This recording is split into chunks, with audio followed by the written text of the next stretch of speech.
चुनाव आयुक्त अरुण गोयल के लोकसभा चुनाव से पहले इस्तीफे ने देश भर में खलबली मचा दी है कि आखिरकार ऐसा क्या हुआ।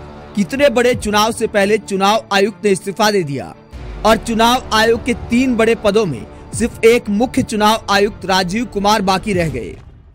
अरुण गोयल के इस्तीफे को लेकर रवीश कुमार ने सवाल उठाते हुए कहा, अरुण गोयल ने चुनाव आयुक्त के पद से इस्तीफा दिया है। जब इतना साहस किया ही है तो उन्हें प्रेस कॉन्फ्रेंस करनी चाहिए और कारण बताना चाहिए। क्या उन पर किसी का दबाव था? दबाव किस बात को लेकर था? विपक्ष के राज्यों को लेकर रहा होगा या तारीख को लेकर हुआ होगा? क्या वो किसी चीज की अति से परेशान थे? क्या उनका ईमान गवाही नहीं दे रहा था कि इसके आगे नहीं हो सकता? चुनाव आयुक्त के पद से इस्तीफा हुआ है। फकीर का इस्तीफा नहीं है कि झोला लेकर पहाड़ पर चल दिए। अगर अरुण गोयल खुद नहीं बताएंगे तो लोग तरह तरह से सवाल करेंगे। कृपया ये न बताएं कि निजी और पारिवारिक कारणों से इस्तीफा दिया है। वहीं वरिष्ठ पत्रकार रोहिणी सिंह ने इस मुद्दे पर खुलासा करते हुए कहा, मुख्य चुनाव आयुक्त को इस मुद्दे पर देश के नागरिकों को सफाई देनी चाहिए कि उनके सहयोगी ने इस्तीफा क्यों दिया और इतना बड़ा चुनाव अब बस एक व्यक्ति के भरोसे हो गया है। क्या पश्चिम बंगाल में सुरक्षा इंतजामों और चुनाव प्रबंधन को लेकर कोई मतभेद हो गया था? अगर ऐसा है तो क्या मतभेद हो गया था? पश्चिम बंगाल में चुनाव प्रबंधन को लेकर सवाल इसलिए उठे क्योंकि 4 और 5 मार्च को चुनाव आयोग की टीम पश्चिम बंगाल के दौरे पर थी। उस दौरे में इस्तीफा देने वाले चुनाव आयुक्त अरुण गोयल भी शामिल थे।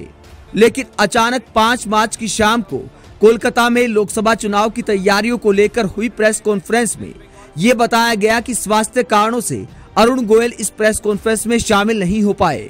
The Honorable Election Commissioner Shri Arun Goyal sir couldn't join the PC because of some health. वहीं कांग्रेस प्रवक्ता अलका लांबा ने इसे देश में लोकतंत्र के हालात से जोड़ते हुए कहा, जिस देश में चुनाव आयोग में पहले से ही एक चुनाव आयुक्त का पद खाली था और अब दूसरे आयुक्त अरुण गोयल का इस्तीफा, वो भी ठीक लोकसभा चुनाव से पहले, कोई आम बात नहीं है। मतलब अब मोदी जी खुद तय करेंगे कि चुनाव आयुक्त कौन होगा, चुनाव कैसे होगा। क्या लोकतंत्र अपने अंतिम दौर में है? विपक्षी नेता अरुण गोयल के इस्तीफे के बाद मोदी सरकार पर सवाल इसलिए उठा रहे हैं क्योंकि चुनाव आयुक्त की नियुक्ति में संशोधन करते हुए मोदी सरकार ने सुप्रीम कोर्ट के चीफ जस्टिस को बाहर कर दिया था और अब देश के प्रधानमंत्री जिसको चाहेंगे चुनाव आयुक्त या मुख्य चुनाव आयुक्त वही बनेगा, क्योंकि प्रधानमंत्री, नेता विपक्ष और एक केंद्रीय मंत्री की कमेटी ही चुनाव आयुक्त की सिफारिश राष्ट्रपति को कर सकती है।